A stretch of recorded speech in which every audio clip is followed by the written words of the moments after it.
तो दोस्तों ओला इलेक्ट्रिक के शेयर में अभी रिसेंट टाइम्स में एक अच्छी खासी तेजी देखने को मिली है।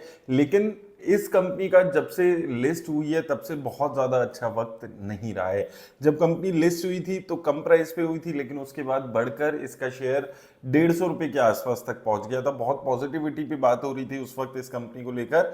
उसके बाद एक नेगेटिव कैंपेन चलता है जब इस कंपनी के जितनी भी सर्विसेज है उसके बारे में काफी नेगेटिविटी फैलती है और शेयर का प्राइस लगातार गिरना शुरू हो जाता है। और गिरते गिरते 40 रुपीज तक इसके शेयर का प्राइस गिर जाता है। उसके बाद अचानक से शेयर में एक जबरदस्त खरीदारी देखने को मिलती है, वॉल्यूम्स बढ़ जाते हैं और इसके साथ साथ शेयर में ओवरऑल रिटर्न्स भी अच्छी खासी देखने को मिलती है। शेयर का प्राइस लगभग 40-50% बढ़ जाता है, 40 रुपए से 60 रुपए के आसपास पहुंच जाता है। लेकिन अगर आपने आईपीओ में इन्वेस्ट किया था या उसके आसपास इन्वेस्ट किया था तो अभी भी आप भारी नुकसान में इस कंपनी को लेकर चल रहे होंगे। तो डिटेल में डिस्कस करेंगे इस कंपनी के बारे में, क्या कंपनी कर रही है, क्या प्लान्स है, कब तक प्रॉफिटेबिलिटी हो जाएगी और ओवरऑल अभी सिनेरियोज इस कंपनी के लिए कैसे दिख रहे हैं। तो सबसे पहले तो देखिए, नेगेटिविटी की बात करें अगर, तो कंपनी के जो फाइनेंशियल्स हैं उसमें जबरदस्त भारी लॉसेस आपको नजर आएंगे। Quarter on quarter, year on year यहाँ पर लॉसेस ये कंपनी बियर कर रही है। ये सबसे बड़ा फैक्टर है कि इसके शेयर में एक नेगेटिविटी देखने को मिलती है। अब देखिए, जोमेटो का जो शेयर है वहां पर भी लॉसेस देखने को मिले थे एक टाइम पे, लेकिन वहां पर आपको एक बड़ी चीज देखने को मिली थी कि लगातार रेवेन्यू में ग्रोथ आपको जबरदस्त देखने को मिलती थी। लेकिन यहां पर ओला इलेक्ट्रिक के साथ ऐसा भी नहीं है। इनके जो रेवेन्यूज है उसमें भी बहुत ज्यादा ग्रोथ नहीं है और डाउन ही इनके पिछले 2-3 क्वार्टर्स में रेवेन्यू देखेंगे तो नजर आएंगे। और अगर 1-1.5 साल पहले इसके रेवेन्यूज देखेंगे, उसको आज से कंपेयर करेंगे तो और गिरावट देखने को मिलेगी। उसका सबसे बड़ा रीजन है कि ओला इलेक्ट्रिक ने जब स्कूटर्स बनाने शुरू किए थे इलेक्ट्रिक, तो ये बहुत ही कम प्लेयर्स में से थी जो ये स्कूटर्स बना रहे थे। लेकिन आज जितनी भी बड़ी कंपनीज हैं, टीवीएस मोटर्स की बात करें, हम हीरो मोटोकॉर्प की बात करें, बजाज फाइनेंस, एथर एनर्जी, बहुत सारी कंपनीज है जो अब टू व्हीलर बना रही है इलेक्ट्रिक। और इस वजह से इस कंपनी का जो ओवरऑल मार्केट शेयर है उस पर एक जबरदस्त इंपैक्ट आपको देखने को मिला। Quarter on quarter, year on year इनकी जो ग्रोथ है, मार्केट शेयर है, ये सब कम होते हुए नजर आए। और ये भी एक रीजन है कि यहां पर इस कंपनी के शेयर्स में गिरावट आपको देखने को मिली।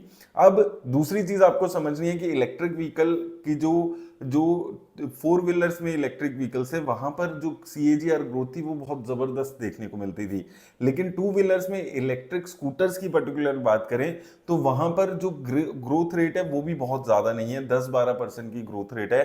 तो अगर ऐसे में कंपनी अपना मार्केट शेयर भी खोएगी तो रिजल्ट्स आपके सामने हैं कि रेवेन्यू में भी गिरावट देखने को मिलेगी और ऐसा ही इस कंपनी को साथ होते हुए नजर आ रहा है। एक तो पहले से ही इनकी जो प्रॉफिटेबिलिटी है उसमें इंपैक्ट आया हुआ है, उसके ऊपर रेवेन्यू की गिरावट, ये दो मेजर रीजंस है कि कंपनी में गिरावट है। लेकिन एक इसमें एक बात आपको ये भी समझनी है कि कंपनी के साथ सारी चीजें नेगेटिव नहीं हो रही है, क्योंकि कंपनी अपनी कॉस्ट कम करने पर बहुत भारी मात्रा में इन्वेस्ट कर रही है।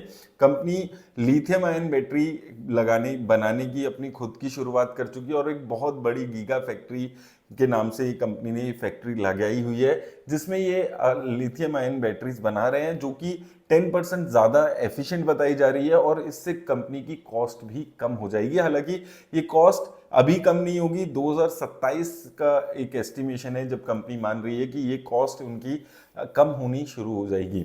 उसके साथ साथ रिसेंटली कंपनी को एक पीएलआई स्कीम यहां पर मिली है जिससे भी ये माना जा रहा है कि कंपनी की जो ओवरऑल प्रॉफिटेबिलिटी है उसमें ग्रोथ आएगी। तो ये तो बात हो गई कंपनी की प्रॉफिटेबिलिटी कैसे ग्रो होगी। दूसरी बात आती है कि इनके रेवेन्यूज कैसे ग्रो होंगे। तो उस रेवेन्यू को ग्रो करने के लिए कंपनी अब 2 व्हीलर्स में स्कूटर से शिफ्ट होकर बाइक पर आ गई है और अभी रिसेंटली कंपनी ने 1 से 2 लाख रुपए की रेंज में पहली इलेक्ट्रिक बाइक लॉन्च की है जिसका रिस्पांस काफी अच्छा है और ये इस वजह से अपने कॉम्पिटिटर से थोड़ी सी अलग इनको सेट कर देती है, क्योंकि अभी इंडिया में इलेक्ट्रिक बाइक बनाने वाली ये पहली ही कंपनी हो सकता है अब ये जो बड़ी कंपनीज हैं, टीवीएस, हीरो मोटोकॉर्प, बजाज, ये सारी कंपनीज इसको फॉलो करें। लेकिन हो सकता यहाँ पर कंपनी फर्स्ट मूवर एडवांटेज उठा सकती है अगर लोगों को वो बाइक पसंद आ जाती है। और दूसरी चीज अच्छी बात क्या है कि इंडिया में स्कूटर से ज्यादा बाइक की सेल्स है। तो अगर कंपनी बाइक की सेल्स में पहले ये इलेक्ट्रिक व्हीकल लोगों को पसंद आ जाता है तो तो भी कंपनी की जो रेवेन्यूज है वहां पर इंक्रीज हो सकते हैं। तो ऐसा नहीं है कि सारी चीजें रेड फ्लैग हैं कंपनी के लिए, मेहनत हो रही है अपनी जो कॉस्टिंग है उसको कम करने के लिए, और इसके साथ साथ ओवरऑल जो अपने रेवेन्यूज है उसको बढ़ाने के लिए भी कंपनी लगातार इधर उधर हाथ पैर मारते हुए काम करते हुए आपको नजर आ रही है। तो ये कुछ पॉजिटिविटी है इस कंपनी को लेकर, जिस वजह से अभी इस कंपनी के प्राइसेस में भी आपको एक उछाल देखने को मिला है। अब बात आती है कि इसकी प्रॉफिटेबिलिटी कब आ सकती है। तो देखिए, मैनेजमेंट के हिसाब से फाइनेंशियल ईयर 2027 के आसपास ये कंपनी नेट प्रॉफिट में आ सकती है। इबिटिडा के लेवल्स पे कंपनी ब्रेक इवन ले चुकी है। इसका मतलब क्या है कि कंपनी जो भी मैन्युफैक्चरिंग कर रही है अपना, वो सारा खर्चा कंपनी उठा पा रही है, यानी कि कंपनी अपने दम पर चल सकती है। कोई बहुत ज्यादा इनको बाहर से इन्वेस्टमेंट लेने की जरूरत नहीं है, लेकिन नेट प्रॉफिट पे आने में अभी कंपनी को थोड़ा सा टाइम लगेगा, और लगभग यहाँ से 1.5-2 साल का टाइम अभी भी कंपनी को लगेगा ये प्रॉफिटेबिलिटी पे आने पे। अब बात आती है कि क्या अगर आपने आईपीओ में इन्वेस्ट किया था 100-150 रुपए के आसपास आपके पास प्राइस है, तो क्या ये शेयर वहां तक पहुंच सकता है।